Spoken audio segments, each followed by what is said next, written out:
أهلا بيكم في مساحتنا الآمنة اللي خلقناها هنا مع بعض، اللي بتجمع الوعي والروح والقلب والعقل. النهاردة هنتكلم عن موضوع انتوا سألتوني عليه كتير في الكومنتات، وهو النرجسي الخفي. للي بيتفرج عليا لأول مرة أو ما يعرفنيش، أنا أديكوا خلفية عني أنا مين، خلفيتي المعقدة لكذا حاجة. أنا طبيبة نفسية، متخرجة يعني من كلية الطب، ومعايا شهادات في الطب النفسي وأخصائية طب نفسي. واتعلمت الكثير من طرق العلاج النفسي اللي موجودة تقريبا، زي CBT والDBT، التروما فوكس ثيرابي، الانتربيرسونال ثيرابي، الدايناميك سايكوثيرابي. اتعلمتها كلها واتدربت عليها، وعندي خبرة في العلاج النفسي لمدة 12 سنة. وكان اللي بيميزني ان انا كنت بحب ما اديش دواء، يعني ما كنتش باتعامل مع الحالات اللي هي تحتاج دوا لازم، زي مثلًا حالات الفصام أو اضطراب ثنائي القطب. كنت باتعامل معاهم بشكل أقل، وكان معظم الناس اللي بتيجي لي الناس العادية، فما كنتش أول حاجة باعملها إن أنا باكتب دوا. كنت باحاول إن أنا أكتب دوا بس في الضرورة، إيمانًا مني إنه العلاقة العلاجية والpsychotherapy هم أهم من الدوا، ودي فلسفة دماغي. أنا شخص عنده مواهب متعددة، باحب مثلًا يعني أنا كاتبة، باحب أتعلم لغات، باحب أرقص، يعني عندي مختلف الحاجات. وبعدين من سنتين كان عندي حُب وتطلُّع لليوجا، واكتشفت إن تمارين اليوجا اللي هي تمارين التنفس اللي بنسميها pranayama، وطرق الmeditation اللي علموها لنا في اليوجا، في أبحاث علمية تابعة علوم الأعصاب تثبت إن هي بتهدّي الجهاز العصبي. فأنا طبعًا من خبرتي كطبيبة نفسية عارفة إن معظم المشاكل بتاعتنا، حتى لو هي اضطرابات شخصية، هي أساسها اضطراب في الجهاز العصبي. فدخّلتها ضمن خطة العلاج بتاعتي، وفادتني أنا كADHD. جرّبتها على نفسي يعني، وجرّبتها كمان على ناس. فعملت زي تكنيك كده يجمع ما بين كل اللي أنا أعرفه، يدّي نصايح وإرشادات مختلفة من كل اللي أنا جرّبته بشكل شخصي ونفع معايا، وما بين كل اللي جرّبته حتى مع الناس على مدى السنين الطويلة دي ونفع. فعاملة زي تجميعة كده. لو أنت حابب تتعامل مع التجميعة دي، تقدر تاخد معايا sessions. أنا باسميها coaching، مش عشان هي coaching بشكل حقيقي، ولكن علشان النظام ده من المساعدة هو اسمه coaching، اللي هو لا يعتمد على الدوا، ويدخل فيه أدوات من الpsychotherapy. ولكن طبعًا فرقي عن أي coach إن أنا عندي خلفية طب نفسي، وعندي خلفية يوجا كمان. أنا مدربة يوجا معتمدة، يعني حبيت اليوجا وخدت فيها شهادات، أكتر من 5 شهادات. يعني اللي حابب يجرّب حاجة زي كده، ممكن أبقى أسيب لكم رقم الواتساب للتواصل معايا في الdescription. النهارده بقى لازم نتكلم عن النرجسي الخفي. أنا بانصحك لو أنت ما اتفرجتش على الفيديوهات اللي قبل كده، اللي هي بتتكلم عن دور النرجسي في حياتك، واللي بتتكلم عن النرجسي والشخصيات الحساسة، إنك ترجع تشوفهم، لإنه هيفيدك جدًا، لإنه يعتبر الفيديو ده كمانة ليهم. إحنا كنا شرحنا قبل كده يعني إيه نرجسية، وقُلنا النرجسي لمّا بييجي في حياتنا بيبقى عشان إيه، كل ده في الفيديوهات السابقة. وليه الشخصيات الحساسة بالأكتر زي الborderline أو الADHD بيبقوا أكثر عُرضة للاستغلال النرجسي. النهارده أنا هاتكلم عن النرجسي الخفي. النرجسي الخفي بيقولوا إحصائيًا إن هو موجود في الستات أكتر من الرجالة، ولكني أنا شُفته في رجالة كتير جدًا. فممكن الإحصائيات دي ما تبقاش مضبوطة، لإن بعض الإحصائيات بتكون يعني بتعمل التحليل بتاعها على مجموعة معيّنة من الناس، أو هي قديمة أو كده، فممكن ما تبقاش بالدقة دي. ولكن هو ده اللي بيتقال. فأنا على مرور ال ال يعني أنا شُفت رجالة كتير نرجسيين خفيين، وأمهات كتير، أمهات كتير، وبيكونوا غالبًا متجوزين نرجسي واضح. خلّينا نشوف، طبعًا ممكن نعمل فيديوهات فيما بعد عن دور وتأثير النرجسي كأب والنرجسي كأم. لكن النهارده هنتكلم بشكل عام عن النرجسي الخفي. النرجسي الخفي فرقه عن النرجسي الواضح. النرجسي الواضح أنت ممكن تشُك فيه من الأول، لإن هو بيبقى صاخب جدًا، بيبقى عنده علامات غرور عالية جدًا. يعني أي حد يعني لا يخطئه، صعب يخطئه، صعب يخطئ إن ده نرجسي واضح. بيبقى واضح أوي full of himself كده. النرجسي الخفي لأ، النرجسي الخفي بيبقى هادي، يبان طيب، يبان متعاون، يبان حنين، يبان خايف عليك. لكن في بعض العلامات أنا هاقول لكم منها شوية، لو لقيتوها في حد شُكّوا إن هو ممكن يبقى نرجسي خفي. أول حاجة حتّة إن هو هادي مش صاخب. طب هو ليه بيبقى هادي؟ علشان هو ما عندوش إنجازات كبيرة يقدر يعني يتنطّط بيها زي النرجسي الواضح، فبيبقى مداري نَفْسه كده وعامل نَفْسه غلبان. تاني حاجة إنه هو على طول عايش في دور ضحية. يعني تسمع منه القصص اللي بيحكيها عن أي حاجة. هو في شغله دور ضحية، في علاقاته دور ضحية، لو شخص أنتِ مرتبطة بيه مع أهله ضحية، مع أخواته ضحية، مع أصحابه ضحية. هو الناس كلها مستقصداه، دور ضحية عنيف. ولمّا يحصل بينكم في أي يوم من الأيام أي اختلاف وتحبي إن أنتِ تتكلمي فيه، هو بيقلب الترابيزة فورًا ويتمسكن. هو غلبان وأنتِ شريرة، ده طول الوقت. أنا شُفتها كتير برضه في الولاد اللي هُم بيخشوا علاقات مع بنات وما يبقوش عايزين يدّوا للعلاقة مسمى، اللي هو يعني بيتسرسب كده في حياتها، لإن دي حاجة تانية برضه من علامات النرجسي الخفي، إن هو بيتسرسب جوّه حياتك، يعني بيبقى عامل زي الطفيلي كده. بيخش حياتك وأنت ممكن تكون في أول ما عرفته ما أنتش عارف مش عايز تتكلم معاه أصلًا، أو هو مش مُريح بالنسبة لك. يعني سمعت ده من بنات كتير أوي، يقولوا لِك هو أنا أصلًا أول ما عرفته هو ما كانش شخص مُريح بالنسبة لي، وما كنتش حاباه ولا حاجة، لكن مع الوقت حبيته. طب إيه اللي حصل؟ كان بيكلمني كل يوم، بيطمن عليَّ كل يوم، بيتد بيه بيه بيخلّيني أحكي له حاجات كتير، فكأنه هو هنا تكتيك التحكُّم اللي بيبقى مشهور بيه النرجسيين بيعملوه بطريقة خفية أوي، إنه ما بيبقاش واضح هو داخل في حياتك يعمل إيه. فيدخّل بقى يعني سواء أنت يعني البنت دي بنت أو هو ولد، يدخّلك في حالة من الfriend zoning، في حالة من الconfusion، الحاجات بقى زي المسميات الجديدة اللي بنسميها الcommitment phobe ال الfriend zone، حركات زي الghosting. الكلام ده كلّه ممكن يندرج تحت حتّة النرجسية الخفية. آمم أنا باحبِّك بس مش عارف هاعمل إيه بعد كده، الحاجات دي. فهو بيخلّي الشخص يدمنه واحدة، واحدة، وبعد ما يحصل الإدمان ده تبتدي بقى الشخص التاني اللي هو مش نرجسي يبتدي يطلب اهتمام أكتر، لإنه أدمنه. فهو تكنيك التحكُّم هنا بيبقى من خلال الإدمان، وياخد المدد النرجسي بتاعه من إنه هو يخلّي الشخص ده يجري وراه ودايمًا محتاج له. فخلّي بالكم من الناس اللي بتعمل كده. هو برضه بيختار ضحاياه كويس جدًا. هو بيختار ضحاياه غالبًا من الشخصيات اللي عندها تعاطُف عالي، ومش بس تعاطُف عالي، لازم يكون عندها مشكلة في إحساسها بالذنب، لإن هو اللي بيعمله طول الوقت إن هو بيحسّسك بالذنب. آمم، لمّا تيجي مثلًا لو ليكِ صاحبة نرجسية خفية، لمّا تيجي تنجحي في حياتِك تلاقيها اختفت تمامًا، اختفت ما عادتش موجودة. تقول لِك أنا مشغولة، تلاقيها اختفت. هي معاكِ دايمًا وأنتِ واقعة كأن هي بتتغذى على إنِّك أنتِ ظروفِك صعبة. أول ما ظروفِك تبقى كويسة بتختفي. طب ليه بتختفي؟ لإن بيبقى عندهم غيرة بشعة، غيرة وحقد، وده زي النرجسي العادي بالضبط، لكن هُم بيداروها. بيبقى عندهم نوع من الذكاء العاطفي ولكن زائف، يعني هُم بيبانوا كإن هُم بيقدروا إن هُم يسمعوا الناس، وبيقدروا إن هُم يعني بيبانوا حنيّنين وطيبين، وهُم ما فيش جواهم ذرة لا حنيّة ولا طيبة. هُم بيبقوا فاهمين إن التكنيك ده اللي أنت محتاجه علشان أوقّعك معايا في علاقة. بيحاول يفهمك كويس جدًا، جدًا. يعني تلاقي الشخص ده أول ما يخش حياتك بيسأل أسئلة كتيرة جدًا عنك، تفاصيل دقيقة علشان يعرف يستخدمها بعدين، يعرف يستخدم نقط ضعفك، يعرف يستخدم اللي بتحس بيه بالذنب. كتير من الشخصيات الخفية دي لو أنت حكيت له مثلًا عن حد أذاك، دي بتبقى فرصة ذهبية. هو الأول طبعًا بيدعمك جدًا، وبيخلّيك تحس إن أنت يعني عندك الدعم المطلق والsupport وقد إيه الشخص ده حقّاني. لكن هتلاحظ إن هو بعد شوية بيستخدم نفس اللي هو يعني كأنه بيجمّع data. هو ده اللي وجعك، هيعمله فيك بعد كده. ولمّا يعمله فيك بعد كده وتحاول إن أنت تشاور له عليه، يقول لك أنت ظالم، أنا ما أقصدش، أنا باحبك.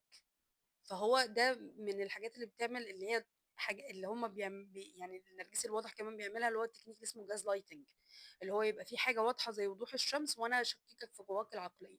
فهو بياخد عنك ادق التفاصيل، والنرجسي الواضح بيعمل كده برضه عشان يستخدمها ضدك. لكن لما النرجسي الواضح بيستخدمها ضدك بيبقى بيجح شوية. ده مش بيبقى بجح، ده بيبقى آم، متمسكن، وبعدين يحسسك انت بالذنب. دي طريقتهم. هم كمان بيكرهوا جدا المواجهة.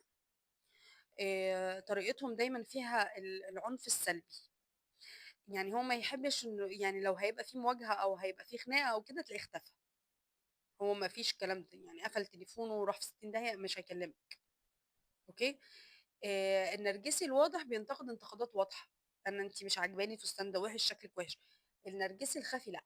النرجسي الخفي هم اساتذة السم في العسل. اللي هو مثلا ايه؟ يقول لك مثلا شكلك حلو قوي النهارده، بس هو الروج ده لايق على الطقم حاجه كده، اللي هي بتبقى حاجه كده ايه، ما تتمسكش عليه. ولو انت حاولت تمسك عليه فيما بعد يتهمك ان انت سيء الظن، وانك انت ازاي تتهمه بحاجه زي كده. هو قلبه كله صافي، وقلبه كله محبه، وانت شخص شرير محسسك بالذنب.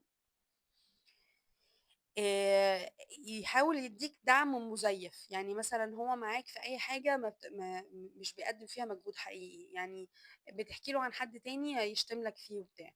بس لو انت مثلا اتحطيت في موقف بجد محتاجه يقف جنبك، مثلا احتجت فلوس، احتجت وقفه حقيقيه، احتجت دعم حقيقي، لا تلاقيه مش موجود، تلاقيه بينسحب. ولو اداك حاجه بيديها لك مشروطه، بيديها لك بشرط ان هو ياخدها منك فيما بعد. يعني هتلاقي النرجسي لو عمل الخفي ده صنف البنات والصحوبيات والكلام ده، لو عملت لك خدمه ايا كانت، انتظري مكالمه بالليل علشان يا اما تشتكي لك، يا اما تطلب طلب. اه، ومن ضمن برضو الحاجات بتاعتهم، الحاجات اللي بيمصوا بيها طاقتك، هو اولا من علامات ان انت مع نرجسي خفي ان انت دايما بتلاقي نفسك طاقتك واقعه زي الزفت. يعني يا جماعه صدقوا احساسكم، موضوع الحاجات الطاقات والكلام ده مش هجص. يعني لما تلاقيك مع شخص بس كل ما بتخرج معاه في حته او تروح معاه في حته بترجع يعني تعبان قوي، او كل ما بتكلمه في التليفون بتبقى حاسس ان انت مش طايق نفسك والدنيا سودة، احتمال يكون الشخص ده، احتمال طبعا لو توفر معاه حاجات تانية من اللي انا قلتها دي، يكون نرجسي خفي، لان هم اساتذه في سحب الطاقه. فمن ضمن الحاجات اللي بيسحبوا فيها الطاقه موضوع الشكوى ده. ما تلاقيهم بيشتكوا ليل نهار، ما فيش مكالمه عاديه تعدي من غير ما يسحب طاقتك في شكوى. ولما انت تيجي تشتكي يعني ما بيسمعكش بتركيز، مش هيسمعك بنفس الطريقة، ولو سمعك بنفس الطريقة هيدفعك تمنها في يومها. بيبقى عندهم تحكم عالي جدا زيهم زي النرجسيين الواضحين، لكن بتبقى بطريقة متخفية. بطريقة ايه؟ انا خايف عليك، انا بقول لك ده علشان مصلحتك. هنا بقى بنلاقيها في امهات، لو كانت نرجسية خفية. لو مش ام عادية فعلا خايفة على اولادها، لأن اكيد مش كل الامهات اللي خايفين على اولادهم نرجسيين، بس اقصد انه نوع من التحكم. يعني مثلا تبقى ام هي مش عايزاكي مثلا تعملي حاجة. يعني مثلا جايلك شغل مثلا او حاجه وهي مش عايزاكي تشتغلي، لان هم بيكون الناس دي عندهم حقد وحسد وغل حتى من عيالهم. فتقول لك هتسيبيني لوحدي، يعني هتنزلي الشغل ومين هينظف البيت. بيبقى فيها مسكنه كده وغلب، وبيبقى لها اقنعه زي انه انا غلبان كده، او انا خايفه عليكي، خايفه عليكي تروحي الشغل ده وتتمرمطي. ده برضو الازواج النرجسيين الخفيين بيعملوه، صحاب النرجسيين الخفيين بيعملوه. آه، طبعًا لمّا بيخلق عندك طول الوقت ارتباك داخلي، أنت ما بتبقاش عارف هو بيحبك والّا مش بيحبك، لإن هو بيتكلم بصيغة عاطفية عالية جدًا، بيقول كلام حلو أوي، أوي، أوي، بيمدحك طول الوقت، لكن المدح ده بيبقى نوع من إنه بيخاطب الego بتاعك. يعني يعني مثلًا أنت تكون هو بيستغلك ماديًا طول الوقت. مثلًا واحد من أصحابك أو واحدة من صاحباتك كل ما تخرج معاه أنت بتدفع له تمن العزومة كلها. هو بقى يفضل يقول لك كلام بقى ينفخك بقى، ده أنت ربنا هيكرمك بشكل، ده أنت أنا ما شُفتش في كرمك، ده أنت إنسان معطاء، أنت مش متخيّل مكانك عند ربنا. ده مش بيكون عشان هو شايفك كده فعلًا، ولكن علشان يضمن إن أنت تستمر تدّي له، فدي برضه من العلامات المهمة جدًا اللي ممكن تبين لنا إن الشخص ده نرجسي خفي. قُلنا إن هو طبعًا بينسحب لو أنت حصل لك حاجة كويسة، ما تلاقيهوش موجود. وقُلنا فكرة النقد السلبي المموّه اللي هو إيه، يقول لك سم في العسل. يعني يبقى عارف إن أنت مثلًا عندك مشكلة مثلًا say إن أنتِ واحدة صاحبتِك وأنتِ قُلتِ لها بينِك وبينها إن أنتِ عندِك مشكلة في شكل أسنانِك مثلًا، تقول لِك مثلًا شايفة الممثلة دي أسنانها حلوة إزاي، فأنتِ تُقفي لها تقولي لها: "أنتِ إزاي بتقولي كده؟ أنتِ حاسة، أنتِ كإنِّك بتعيّبي على أسناني." تقول لِك: "أنتِ ليه سيئة الظن كده؟ ده مجرد comment." حاجات من هذا النوع. آآ زي ما قُلنا عمره ما بيدّي دعم حقيقي، هو بيدّي كلام عاطفي لكن هو مش دعم حقيقي. دايمًا دور المتواضع، الغلبان، بيعمل ماسك جامد من الفضيلة وإن هو إنسان كويس ودايمًا مظلوم، كل الإكسات بتاعه مجانين، كل الناس اللي دخلوا في حياته مجانين، فأنت تحس إنه إيه الإنسان الجميل ده، تعالَ بقى عاشره واطلب منه موقف حقيقي، ما تلاقيهوش موجود. غير إن في بعض منهم بيلمّع نَفْسه عن طريقك، بمعنى إن هو بيختار شخصيات مش بس يعني هو طبعًا بيختار شخصيات عندها مشاكل في شعورها بالذنب، لإن هو بيشتغل على شعور الذنب ده طول الوقت، ده أنا ما أقدرش أعيش من غيرك، ده أنت النَفَس اللي أنا باتنفّسه، ده لولا إن أنت بتكلمني الصبح أنا كنت أموت، فتحسّي إن أنتِ حتى لو عايزة تاخدي موقِف أنتِ كده بتأذيه. لكن في سبب تاني برضه لإن هو بيختار ناس معيّنة، إنه مثلًا لو قُلنا في الصحوبيات بين البنات، هي تبقى عايزة مثلًا تصاحبِك علشان تستفيد من مكانتِك الاجتماعية، أو لإنِّك أنتِ مثلًا شكلِك حلو شوية وحواليكِ مرغوبة مثلًا، فتبقى عايزة تبقى حواليكِ عشان تلاقي شخص من اللي هم اللي حواليكِ دول يلتفت لها، وبيحصل هي فكرة سرقة الناس منِّك، يعني مثلًا كنت باسمع ده من بنات إنه تبقى معجبة بواحد وبعدين فجأة تلاقيه ارتبط بيها هي بقى بتكلمه أو تقول له حاجة تشوه صورتِك أنتِ، يعني بتحاول دايمًا تركّز على إنها تاخد اللي عندِك، أو إن هي تقلدِك تمامًا.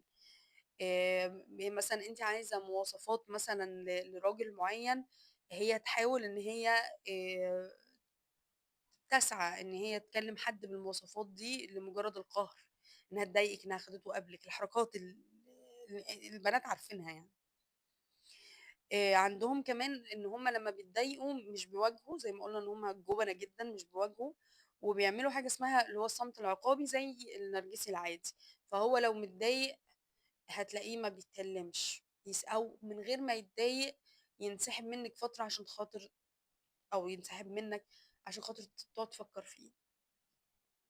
المشكلة إن النوع ده من النرجسيين بيبقى فك العلاقة بينه وبين ضحاياه أصعب بكتير من النرجسي الواضح. النرجسي الواضح بيكفّرك بشكل واضح شوية ليك، ده ممكن يفضل متسرسب في حياتك بال20 سَنة وأنت مش مكتشفه. يعني أنا أعرف ناس متجوّزين ناس مثلًا بقى لهم 30 سَنة وهي مش عارفة، مش قادرة هي طول الوقت حاسة إن بالذنب، هي حاسة باستنزاف، حاسة بإرهاق، حاسة إن حياتها واقفة، حاسة إن هي مش مبسوطة، لكن مش طول الوقت مثلًا مش عارفة تمشي لإن الشخص ده محسسها بالذنب، فبيبقى صعب أوي لمّا بيلعبوا على حتّة الذنب دي، بيبقى الانفصال من العلاقة دي صعب جدًا، والtrauma bond اللي ما بين في حاجة اسمها trauma bond بتبقى ما بين النرجسي وضحاياه، الtrauma bond دي عبارة عن إيه، اللي هو الساقع والسخن اللي بيعملوه، إن هو شوية يبقى كويس وشوية مش كويس، اللي هُم بيسيبوا لك فتات كده إيه، ترضيك من فترة للتانية، فكأن مخّك بيبقى قاعد مش عارف يعني مش عارف يفلت منهم. حاجة برضه بنسميها في أنماط التعلُّق حاجة اسمها intermittent reinforcement اللي هو نظام الثواب الغير متوقّع، يعني هو مرّات كويس ومرّات وِحِش، مُخّك بيتجنن، بيبقى دايمًا قاعد مستني المرّات الكويسة دي، فبيبقى في يعني بيعمل زي دايرة إدمانية في العلاقات معاك. فالدايرة الإدمانية دي بتخلّي الخروج صعب أصعب، هو ده بيحصل برضه مع النرجسي الواضح، بس مع النرجسي الخفي بيبقى أصعب كتير، لإن هو بيشتغل على حِتَت عميقة من إحساسك بالذنب، وحِتَت عميقة بإنك أنت مسؤول عنه، وإن هو ضحية، فبتبقى العلاقة معاهم صعبة جدًا، جدًا. النرجسيين الخافيين في علاقاتهم بيعملوا كل أنواع الانتهاكات، بينتهكوك طاقيًا، بينتهكوا فلوسك شيء أساسي، بينتهكوا مكانتك الاجتماعية، يعني بيبقى كل العلاقة معاك هي عبارة عن كأنه بيحاول يستبدل نفسه بيك، كأنه بيحاول يعيش مكانك. عشان كده الخروج من مثل هذه العلاقات يمكن يكون شبه مستحيل لو ما فيش مساعدة من برّه، مساعدة خارجية.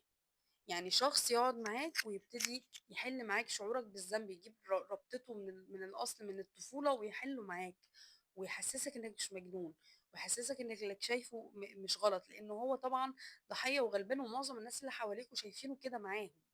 يعني النرجسيين المشكلة إن هُم بيعرفوا يمثّلوا، فبيبقى عندهم حاجة اسمها القرود الطائرة، ده برضه ممكن نتكلم فيه بعد كده.